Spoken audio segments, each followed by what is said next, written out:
ওই সেই 7 অন্ধের হাতি দেখার মতো। 7 অন্ধ হাতি কি করতে গেছে বলুন? বলে দেখবে কি দিয়া?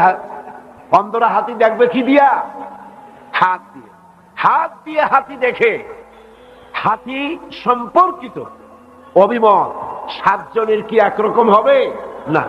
একজন বলবে হাতির বড্ড নাম শুনেছি, তারপরে জীবন সার্থক হলো, আজ হাতি বহু কায়দা করে দেখলাম হাতি হলো, এত বড় হাতির নাম শুনছি কিন্তু দেখলাম হাতি হলো একটা দড়ির মতো। আর একজনে বলল তুমি দেখছো তোমার মাথা, হাতি হলো একটা কুলার মতো। আর একজনে কয় না হাতি হলো মূলার মতো। আর একজনে কয় না হাতি হলো একটা পিলারের মতো। আর একজনে কয় ছাগল কোথাকার হাতি হলো একটা দেওয়ালের মতো। মানে হাতির শরীরের যে অংশ যে স্পর্শ করেছে সেই অংশ সম্পর্কে সেই কথাগুলি বলেছে। এখন যদি এই 7টি অন্ধের চোখ যদি অপারেশন করে দেওয়া যায় আর এরপরে যদি হাতির সামনে আনা যায়, তাহলে হাতি সম্পর্কিত এই জাতীয় দ্বিমত আর কেউ পোষণ করবে? সকলেরই তা তখন জ্ঞান খুলে যাবে যে কি সর্বনাশ, যেটাকে দড়ি মনে করছিলাম সেটা তো লেজ, যেটারে কুলা মনে করছিলাম সেটা তো কি কান, যেটারে মূলা মনে করছিলাম সেটা হলো দাঁত, যেটাকে পিলার মনে করেছি সেটা হলো কি তার পা, যেটাকে ওয়াল মনে করেছি সেটা হলো পেট। কি সর্বনাশ! এখন দেখুন আল্লাহ পাক কি বলছে। আল্লাহ রাব্বুল আলামিন বলেন লা তা'মাল আবসার ওয়ালাকিন তা'মাল কুলুবুল্লাতী ফিস সুদূর। লা তা'মাল আবসার, এদের বাহ্য দৃষ্টি নষ্ট হয়ে যায় নাই। এই যে দার্শনিকরা বিভিন্ন মত বলছে, এক একজন এক এক রকম মত প্রকাশ করছে, তাদের বাহ্য দৃষ্টি শক্তি বিনষ্ট হয়ে যায়নি। লা তা'মাল আবসার, আমি বলি না যে তারা অন্ধ, ওয়ালাকিন তা'মাল কুলুবুল্লাতী ফিস সুদূর, আসল কথা হলো তাদের অন্তর দৃষ্টি বিনষ্ট হয়ে গিয়েছে। চোখ তো 2 প্রকার। চোখ কয় প্রকার? 2 প্রকার। একটা হলো বাইরের এই 2টা চোখ, আর একটা হলো ভেতরের চোখ। আর একটা কিসের চোখ? ভেতরের চোখ আছে না? আছে কিনা? যদি আপনি না বোঝেন ভেতরের চোখ আছে কিনা, তাহলে যাই দেখেন, কোন মাতুব্বরের কাছে যাই বলবেন আমি তো এইরকমের একটা বিপদে পড়ে গেছি, দিনের বেলা গিয়ে আপনি বলতেছেন, সে লোকটি বলবে ভাই আমি তো এখন চতুর্দিকে অন্ধকার দেখতেছি। তখন কিন্তু মেঘও হয় নাই, সন্ধ্যাও হয় নাই, রাতও না, একেবারে দুপুর বেলা বলতেছে চতুর্দিকে অন্ধকার দেখতেছে। কিসের অন্ধকার? জ্ঞানের অন্ধকার। তার জ্ঞানের চক্ষু খোলা নাই, চতুর্দিকে সে অন্ধকার দেখতে পাচ্ছে। সুতরাং জ্ঞানের একটা চোখ আছে, জ্ঞানের একটা চোখ আছে। সেই চোখগুলিকে অপারেশন করে হাকিকত বোঝার জন্য, সত্য জিনিসকে উপলব্ধি করার জন্য আল্লাহ রাব্বুল আলামিন একটা মেডিকেল টিম পাঠিয়েছেন পৃথিবীর বুকে। সেই মেডিকেল টিমের নাম হচ্ছে আম্বিয়া আলাইহিমুস সালাম। তারা ওহীর ছুরি দিয়ে অপারেশন করেছেন। ওয়ায়ুযাক্কিহিম ওয়া ইউআল্লিমুহুমুল কিতাবা ওয়াল হিকমা, মানুষকে পরিশুদ্ধ করেছেন, তেলাওয়াত করে শুনিয়েছেন, বিজ্ঞান শিক্ষা দিয়েছেন, মানুষের চক্ষুকে খুলে দিয়েছেন। তাহলে দিলের একটা কলব আছে, দিলের একটা চোখ আছে। সেই দিলটা যদি ঠিক থাকে তাহলে সব ঠিক। সুন্দরী নারীতে শান্তি নাই, বাড়ি গাড়িতে শান্তি নাই, বরং এগুলি দিয়ে অশান্তি আরো বাড়ে। শান্তি কিসে হবে? আসল শান্তি কিসে? ইন্ডাস্ট্রিতে নয়, বাড়িতে নয়, গাড়িতে নয়, সুন্দরী নারীতে নয়। আসল শান্তি হচ্ছে পিস অফ মাইন্ড। সেটা কি? আল্লাহ পাক বলছেন আলা বিযিকরিল্লাহি তাতমাইন্নুল কুলুব। জেনে রাখো একমাত্র আমার জিকির, আমার স্মরণ মানুষের অন্তরাত্মাকে ঠান্ডা করে দিতে পারে। সুবহানাল্লাহ। মানুষ যখন আল্লাহ যখন বলে, কি প্রশান্তি, কি প্রশান্তি! দারুণ বিপদ, মামলা মোকদ্দমা, হামলা, গ্রেফতারি পরোয়ানা, ব্যবসায় সব শেষ, ছেলে মারা গেছে, মেয়ে মারা গেছে, দুঃখ দারিদ্র, কষ্টে জর্জরিত, সেই সময় মনের কথা উজাড় করে দিয়ে আল্লাহ পাকের দরবারে চোখ থেকে দুফোঁটা পানি ফেলতে পারলে সেখানে যে তৃপ্তি, এই তৃপ্তি পৃথিবীতে আর কোথাও পাওয়া যায়। এই জন্য দিল থেকে যখন আসে আল্লাহ, আল্লাহর নাম কি? আল্লাহ। আল্লাহ না, কিন্তু মুখটা গোল করে উচ্চারণ করতে হবে সুন্দর করে, আল্লাহ। বলেন সবাই আল্লাহ। दिल से जो बात निकलती है असर रखती है पर नहीं मगर ताकते परवाज रखती है। অন্তর থেকে যে কথা বেরোয় সেই কথা প্রভাব বিস্তার করে, ডানা নাই কিন্তু ওড়ার ক্ষমতা রাখে। দিল থেকে কোন মোমেন বান্দা, কোন মোমেন বান্দি অন্তরের অন্তঃস্থল থেকে, হৃদয়ের গভীর কন্দর থেকে একটি বার যদি উচ্চারণ করে আল্লাহ, বলেন সবাই আল্লাহ, সবাই মুখ খুলে বলেন আল্লাহ। আল্লাহ রাব্বুল আলামিন 70 বার সাড়া দেন, বান্দা কি চাও আমি হাজির। বান্দা থেকে আল্লাহ পাক দূরে নয়, একদম নিকটে। আল্লাহ পাক বলেন কত নিকটে, শোনো, ওয়া নাহনু আকরাবু ইলাইহি মিন হাবলিল ওয়ারিদ। তোমার ঘাড়ে যে শাহরগ, যে রগের উপরে তোমার মাথাটা খাড়া হয়ে আছে, এর থেকেও আমি আল্লাহ তোমার কাছে বেশি নিকটবর্তী। এখন এই দিল কাল এটা সুস্থ হতে হবে। বহুত মুসলমান আছে যাদের এই অন্তর ঠিক নাই, তাদের কাছে সব ভালো লাগে। কয় যে হুজুর ওয়াজ যখন শুনি বেশ মজা লাগে, আবার যখন গান শুনি তাও খারাপ লাগে না, আছে কিনা? মসজিদও ভালো লাগে, আবার মন্দিরও মোটামুটি ভালো লাগে, খারাপ লাগে। দেখেন না, এরা মন্দিরেও যায়, মসজিদেও যায়, সব জায়গায় যায়, ঠিক কিনা? যায় কিনা? কারা যায়? আপনারা নিজেরাই খাবে খাবে মিলাই নেন, যায় কারা? ওয়াজ মাহফিলও ভালো লাগে, গানের মজলিসও ভালো লাগে, সিনেমাও ভালো লাগে, হজও করে, ডিশ এন্টিনায় স্ত্রী পুত্র পরিজন নিয়ে একসাথে নগ্ন চিত্র দেখতেও খারাপ লাগে না, ঠিক কিনা? এটা হচ্ছে কি? এটি হচ্ছে তার দিলটা নষ্ট হয়ে গেছে। দিলটা কি হয়ে গেছে? তার কাল, তার দিল নষ্ট হয়ে গিয়েছে, পচে গেছে, নষ্ট হয়ে গিয়েছে। এটা হচ্ছে মুনাফিকের দিল। সুস্থতার লক্ষণ এটা নয় যে সবই ভালো লাগে, কোনো দাম নাই। তায়েফ থেকে এক প্রতিনিধি দল এসে, হাদিস শরীফে এসেছে, তায়েফ থেকে একটি প্রতিনিধি দল রাসূল করিম সাল্লাল্লাহু আলাইহি ওয়াসাল্লামের খেদমতে হাজির হলেন। এসে বললেন, তায়েফে বহু সংখ্যক লোক ইসলাম কবুল করতে চায়, একটি মাত্র শর্ত, তারা ইসলামের সব আইন কানুন মানবে। একটি শর্ত, সেটা হলো এই, তারা তাদের ঘরে মূর্তিটা রাখতে চায়। এই মূর্তি রাখার পেছনে মূর্তি তারা পূজা করবে তা না, এটি একটি সংস্কার, এটি একটি আবেগ, একটি আবেগ। অতীতেও ছিল। কিছুদিন ইসলাম কবুল করার পর এই মূর্তিগুলো ঘরে থাকবে, তারপরে আস্তে আস্তে তারা মূর্তি ফালায় দেবে, এটা রাখবে না, ফালায় দেবে। তবে শর্ত এইটা, তারা ইসলাম কবুল করবে, সব মানবে, ঘরের মধ্যে মূর্তিটা রাখার জন্য একটু পারমিশন দেওয়া হোক। রাসূলুল্লাহ কি জবাব দিলেন? আল্লাহ পাকের নবী বিশ্ব নবী মুহাম্মদ রাসূলুল্লাহ সাল্লাল্লাহু আলাইহি ওয়াসাল্লাম বললেন, এদের মুসলমান হওয়ার কোনো প্রয়োজন নাই, কোনো দরকার। মুসলমান হতে হবে তো 16 আনাই হতে হবে, পূর্ণাঙ্গ হতে হবে, একটু নয়, সব। সুতরাং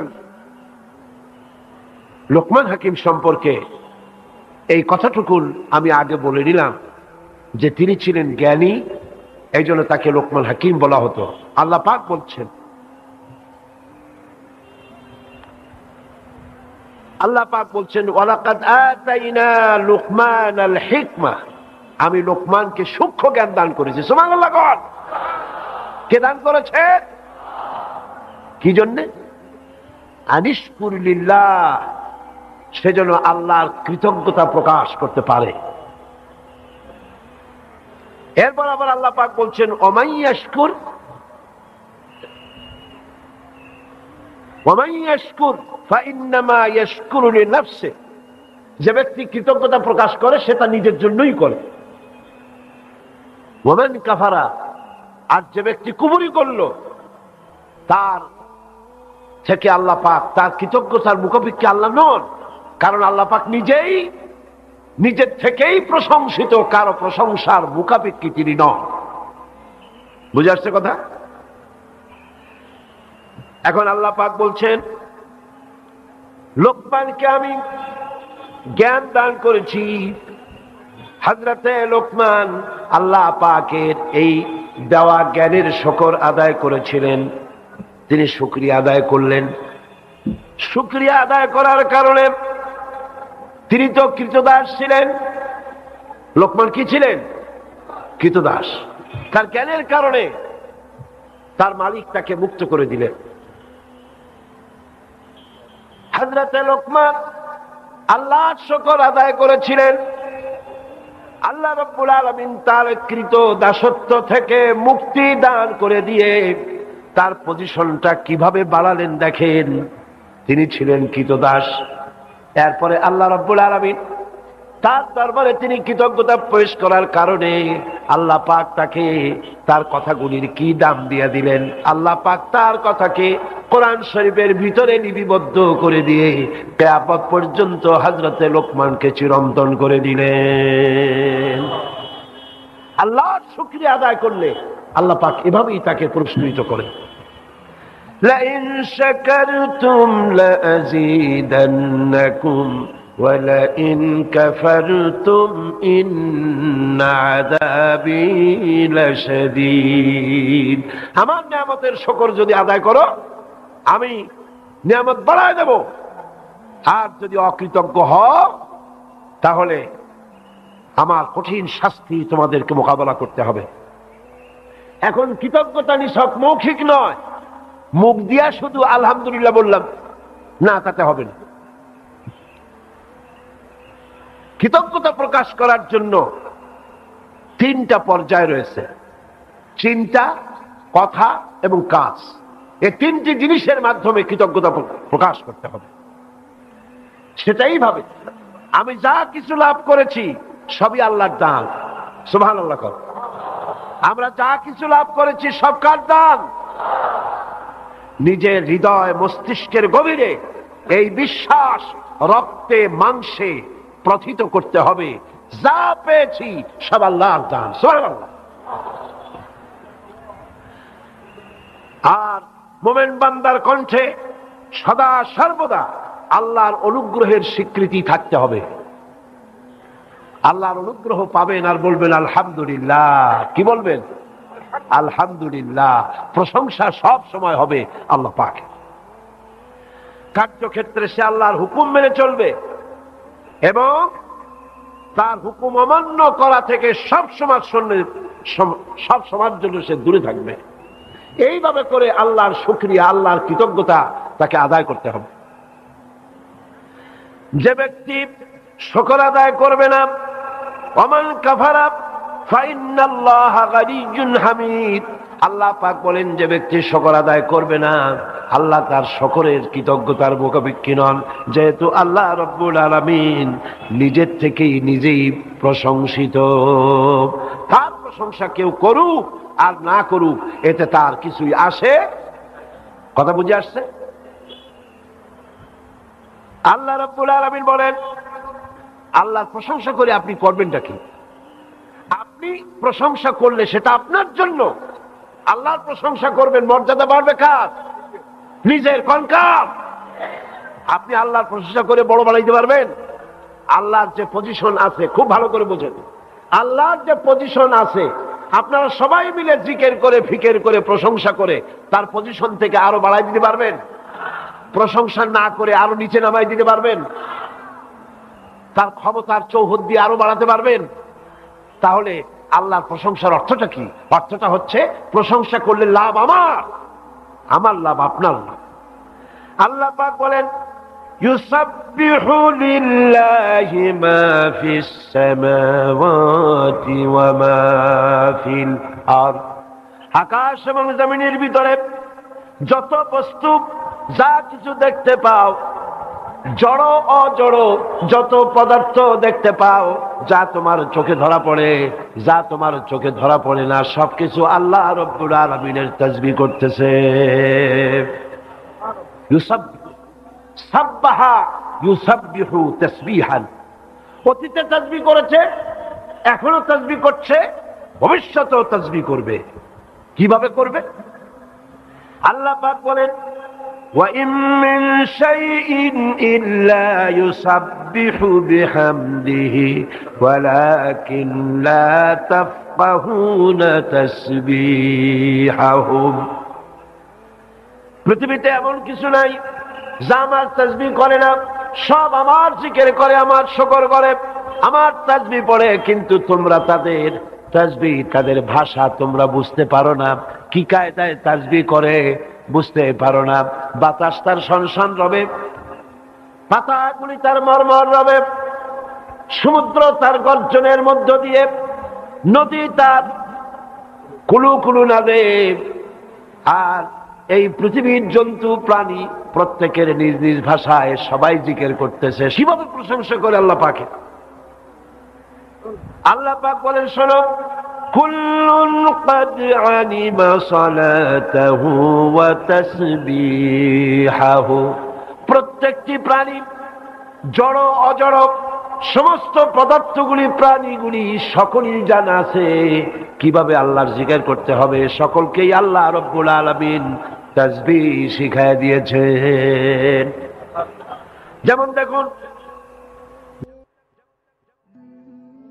আল্লাহর জিকির করছে কিয়ামের অবস্থায়, সমস্ত বৃক্ষরাজি কিয়ামের অবস্থায় আল্লাহ পাকের তাসবিহ করছে, জিকির করছে।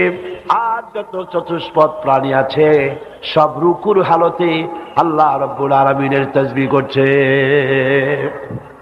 চতুষ্পদ প্রাণীগুলি সব রুকুর হালতে আছে। অন্যান্য প্রাণীগুলি যেমন ব্যাঙ, দেখছেন ব্যাঙ যেভাবে ব্যাঙ বসে, মনে হয় যেন তাশাহুদ পড়তেছে, দেখছেন না? আরে ভাই কথা না করলে বুঝি কি? ব্যাঙগুলির মনে হয় যেন তাশাহুদ পড়তেছে।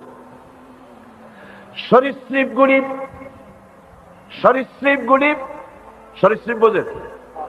বুক দিয়া হাসে, হাতে যেগুলো সাপ অথবা এই জাতীয় প্রাণী যা বুক দিয়া হাঁটে, এরা সবাই সিজদার হালতে আল্লাহ পাকের জিকির করতেছে, তাসবিহ করতেছে।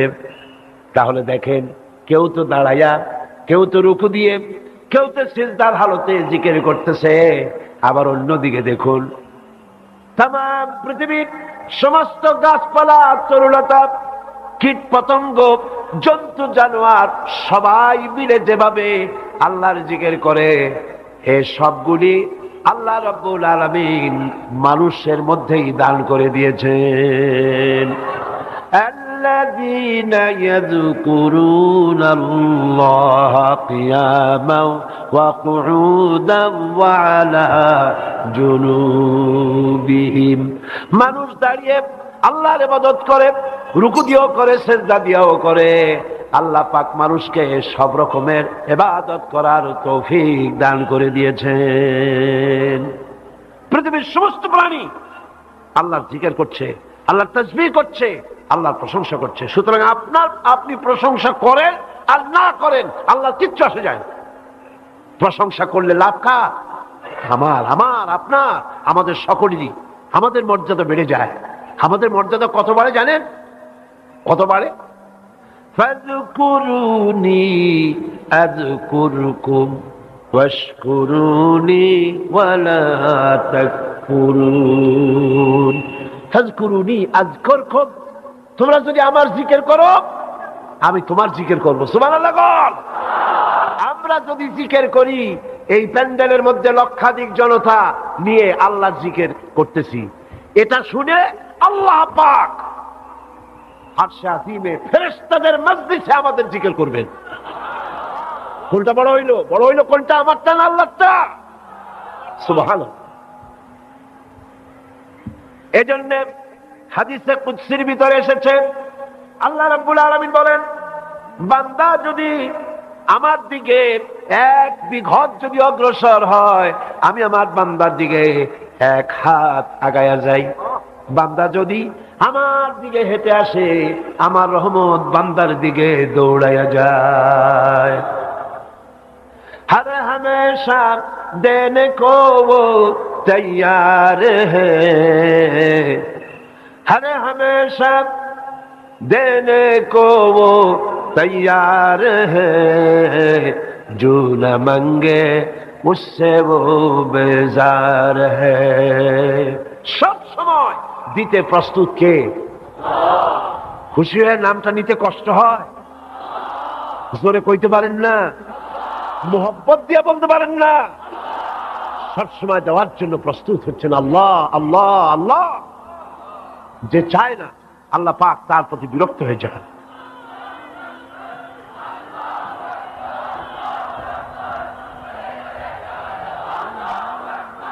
এখন আসুন, আল্লাহ পাক বলছেন, এ কথাগুলি এখন কার আসতেছে? লোকমানের। কার কথা? লোকমান হাকিমের কথা।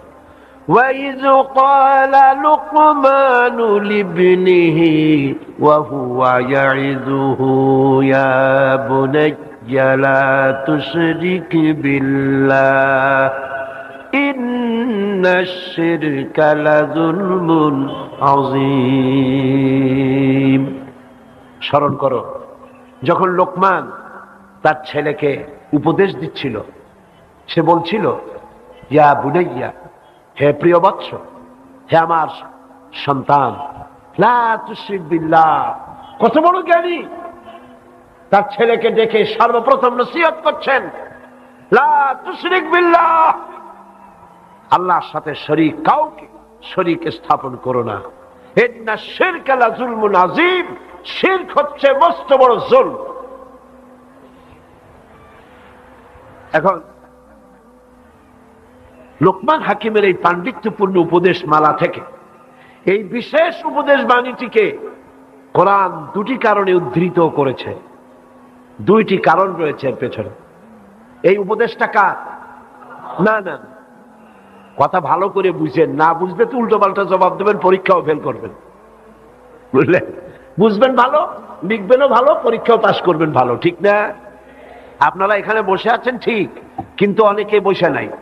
বসা আছেন, মন চলে গেছে কারো বাড়িতে, কারো অন্য জায়গায়। মনটাই তো আসল, দিলটা কি আসল? কানটা আর দিলটা মঞ্চের দিকে থাকতে হবে। যিনি কথা বলছেন সেদিকে আকৃষ্ট হতে হবে, তাহলেই জবাবটা একেবারে পুরুষের মতো ঠাস ঠাস করে দিতে পারবেন সঠিকভাবে। কথা বুঝতে পারছেন? এই উপদেশটা হচ্ছে কার? হযরতে লোকমান হাকিমের উপদেশ। 2টি কারণে কোরআন এই উপদেশ 2টি তুলেছে। তার একটি কারণ হচ্ছে লোকমান হাকিম তার নিজ পুত্রকে এই উপদেশটি দিচ্ছেন। আর একথা শতসিদ্ধ, পিতা কখনো সন্তানের প্রতি, পিতা সব সময় সন্তানের প্রতি সবচাইতে স্নেহবাৎসল্য এবং আন্তরিক হয় সন্তানের প্রতি সবচাইতে বেশি। একটি লোক সবাইকে ভাগি দিতে পারে, বউরে ভাগি দিতে পারে, সমাজকে ভাগি দিতে পারে, গোটা রাষ্ট্রকে ভাগি দিতে পারে, টিভি রেডিওর মাধ্যমে অনর্গল মিথ্যে কথা বলতে পারে, গোটা জাতিকে ধোঁকা দিতে পারে, কিন্তু নিজের সন্তানকে ধোঁকা দিবে না। পিতা মাতা নিজের সন্তানকে প্রতারণা করবে না, ঠিক কিনা? হযরতে লোকমান তিনি তার সন্তানকে উপদেশ দিচ্ছেন। কাকে? তাহলে এই উপদেশ নিখাত, নির্ভেজাল, সলিড, আন্তরিক, 100%, এর মধ্যে কোনো ভুল নাই। তিনি ছেলের কল্যাণ কেন তাই নিজ পুত্রকে নসিহত করছেন, অকাট্যভাবে প্রমাণ করলেন একথা যে শিরক যথার্থই নিকৃষ্ট কাজ এবং জুলম, একথা তিনি বললেন। এটি হলো লোকমান হাকিমের কথা কোরআন শরীফ উঠাবার একটি কারণ। 2 নম্বরের কারণ হচ্ছে মক্কার কাফেরেরা নিজ সন্তানদেরকে শিরক করতে বাধ্য করত। রাসূল করিম সাল্লাল্লাহু আলাইহি ওয়াসাল্লামের দ্বীনের দাওয়াত থেকে ফিরাবার জন্য জুলম করত, বাধ্য করত, এক আল্লাহর প্রতি ঈমান এনো না। তখন এই আয়াত নাযিল হলো। আল্লাহ তাদেরকে বুঝাতে চাইলেন, তোমরা তো তোমাদের সন্তানদেরকে শিরক করতে বাধ্য করছো, অথচ যে লোকমানকে তোমরা সবচাইতে জ্ঞানী বলে মনে করো, জানো, বিশ্বাস করো, ইতিহাসের চর্চা হয় তোমাদের মধ্যে, সেই জ্ঞানী লোকমান তিনিও তো এই কথা বলেছেন। এ কথা রাসূলুল্লাহ নতুন বলছেন না, এর আগে লোকমান হাকিম নামের একজন বিজ্ঞ ব্যক্তি এই কথাটি বলে গেছেন। সুতরাং এইটার বিরুদ্ধে তোমরা যেও না, এটার বিরোধিতা করো না, আল্লাহর সাথে শিরক করো না। এখন শিরক অর্থ হচ্ছে অংশ।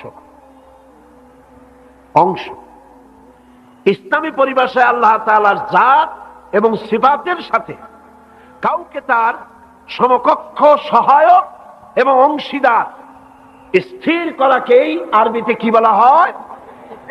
আজকের আলোচনা অত্যন্ত গুরুত্বপূর্ণ। এই আলোচনার সাথে আমাদের জান্নাত আর জাহান্নাম নির্ভর করে। এইটা বিশ্বাস এবং আমলের উপরে আমাদের জান্নাত এবং জাহান্নাম নির্ভর করে। অত্যন্ত মনোযোগের সাথে আজকের আলোচনা শুনতে চেষ্টা করুন এবং দোয়া করুন যেন আল্লাহ পাক আমাকে বলার তৌফিক দেন। শিরক হচ্ছে কবিরা গুনাহ। শিরক কি গুনাহ? কবিরা গুনাহ, জঘন্য অপরাধ। শিরককে আল্লাহ পাক বড় মিথ্যা এবং জুলম বলে কোরআন শরীফে ঘোষণা করেছেন। আমাদের সমাজে আল্লাহ তাআলার সঙ্গে বিভিন্ন পন্থায় শিরক করা হয়, যেমন মানুষ, পাথর, আগুন, গাছ, পীর, মাজার ইত্যাদির মাধ্যমে। কথা ঠিক কিনা? কথা ঠিক কিনা? এগুলির মাধ্যমে গাছের সাথে বিশ্বাস করা হয় গাছের মধ্যে কিছু আছে। ওই যে গাছে হযরত বাইজিদ বোস্তামি কোথায় আসছিল? চট্টগ্রামে। হ্যাঁ, সেইখানে দড়ির সাথে ইট আর পাথর বাঁধিয়ে ধুই আসে। আমি নিজের চোখে দেখছি বহু বছর আগে। আমি কে প্রশ্ন করলাম যে এগুলি কেন? তারা বললো যেসব মেয়ে লোকদের সন্তান হয় না তারা এখানে পাথর ঝুলাই থয়। কারণ কি? এর সাইকোলজি কি? এর সিগনিফিক্যান্স কি?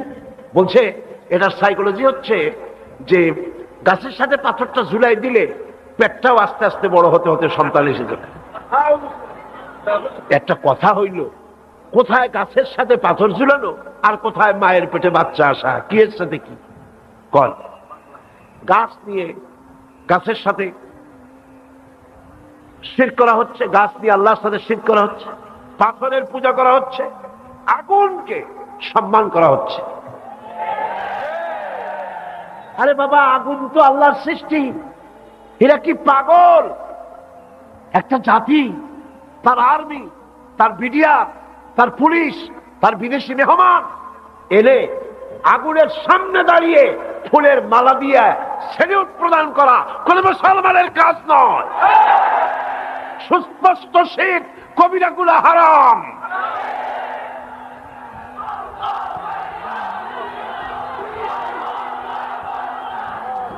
এটাকে বলা হচ্ছে,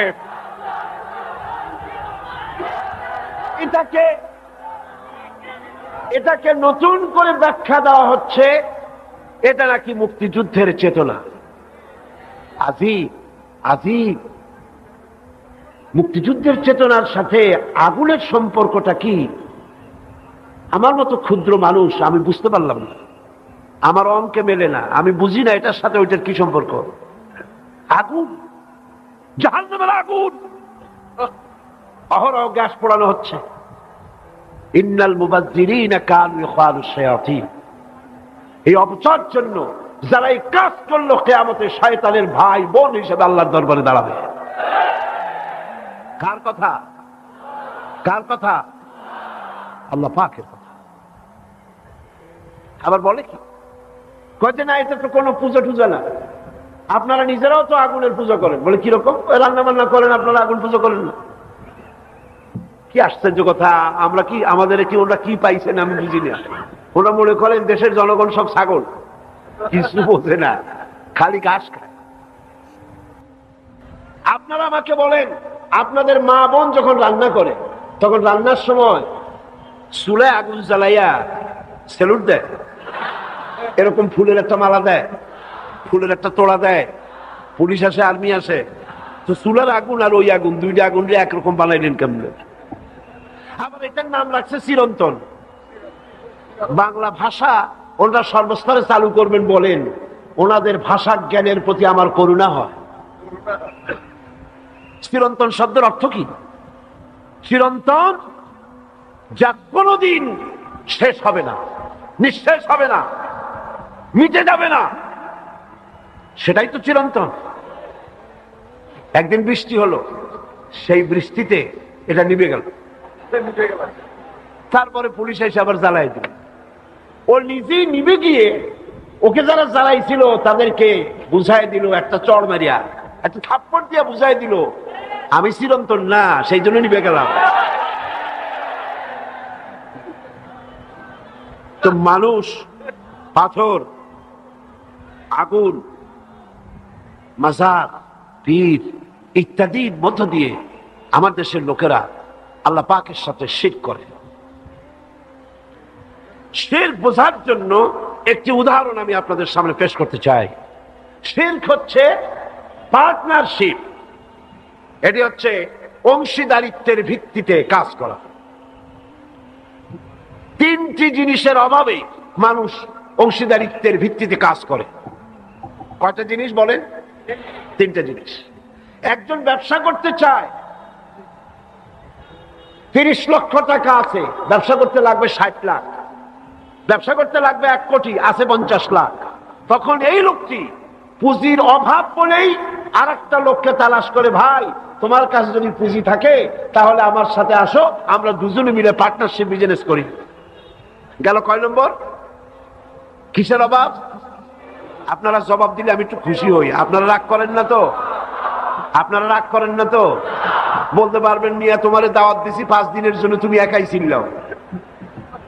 জিজ্ঞেস করি এই জন্য যাতে করে আপনাদের হৃদয়ঙ্গম হয়, বুঝে আসে। গেল কয় নম্বর?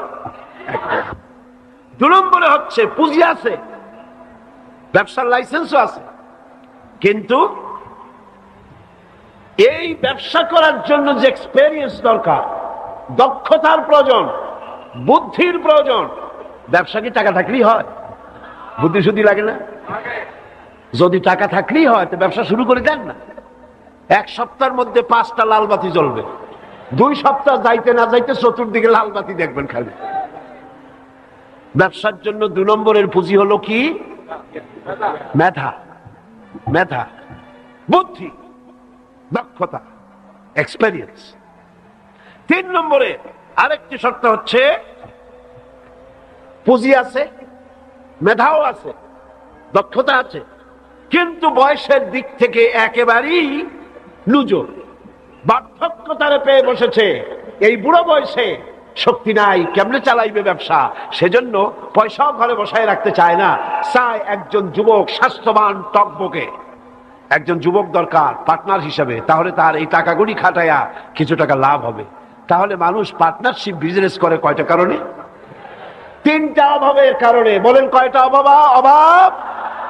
এবার আসুন, যারা শিরক করে তারা আল্লাহর প্রতি এই 3টি অভাব প্রয়োগ করে। নাউযুবিল্লাহ। আসেন কোরআনের দৃষ্টিকে দেখি, আল্লাহর সাথে পার্টনারশিপ, শরীক স্থাপন করার কোনো দরকার আছে নাকি? আল্লাহ পাকের এই 3টি অভাবের কোনো একটি অভাবও আছে কি? প্রথমটি হচ্ছে পুঁজির অভাব। এবার দেখি আল্লাহ কি বলে, আল্লাহর পুঁজি আছে কিনা। আল্লাহর জিগাই, আল্লাহকে জিজ্ঞেস করি, আল্লাহ তোমার পুঁজি আছে? আল্লাহ পাক জবাবে বলেন, ওয়াল্লাহু গানিয়্যুন ওয়া আনতুমুল ফুকারা। কেবলমাত্র আল্লাহ পাক হচ্ছেন গানি, কারো মুখাপিক্ষি নন, কারো মুহতাজ নন, ওয়া আনতুমুল ফুকারা, পৃথিবীর মধ্যে তোমরা যারা আছো সব ফকিরের গোষ্ঠী, মিসকিন, মাসাকিন। আমার পুঁজির অভাব নাই। পুঁজির অভাব কাদের? মানুষের। পুঁজির অভাব কাদের? এবার শোনেন, আল্লাহ পাক আবার বলেন, আল্লাহ দলিল দিচ্ছেন, মা ইনদাকুম ইয়ানফাদু ওয়া মা ইনদাল্লাহি বাক।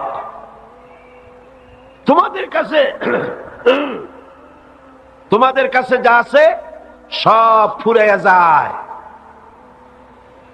5 মণ দিলে 3 দিন পরে যাই দেখা যায় সব পায়খানা হয়ে গেছে, কিচ্ছু নেই। 5 কোটি টাকা আছে, 6 মাস পরে সব শেষ। টাকার আল্লাহ যত ধান দিলেন, চাউল দিলেন, মাছ দিলেন, গোস্ত দিলেন, খাইয়া সমুদ্র শেষ করে ভালাইছি আমরা, ঠিক কিনা? সমুদ্র এখন মাছ কমে গেছে, এমন খাওয়া খাচ্ছে।